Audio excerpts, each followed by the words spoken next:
அடங்காத அசுரந்தா வணங்காத மனுஷந்தா. Welcome to your வெற்றி IAS academy. இன்னைக்கு நம்ம அகாடமி சேனல்ல முக்கிய போர்கள் மற்றும் உடன்படிக்கைகள் பார்க்க போறோம். முதலாம் ஆங்கிலேய மைசூர் போர் 1760 முதல் 69 வரை ஹைதர் அலிக்கும் ஆங்கிலேயருக்கும் இடையே நடந்தது.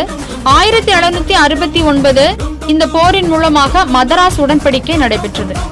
இரண்டாம் ஆங்கிலேய மற்றும் மைசூர் போர் 1780 முதல் 84 வரைக்கும் ஹைதர் அலிக்கும் ஆங்கிலேயருக்கும் இடையே நடந்தது. இதன் காரணமாக மங்களூர் உடன்படிக்கை 1784 நடைபெற்றது. மூன்றாம் ஆங்கிலேய மைசூர் போர் 1790 to 92 வரைக்கும் திப்பு சுல்தானுக்கும் ஆங்கிலேயருக்கும் இடையே நடந்தது. இதன் காரணமாக நடந்த உடன்படிக்கை ஸ்ரீரங்கப்பட்டினம் உடன்படிக்கை 1792.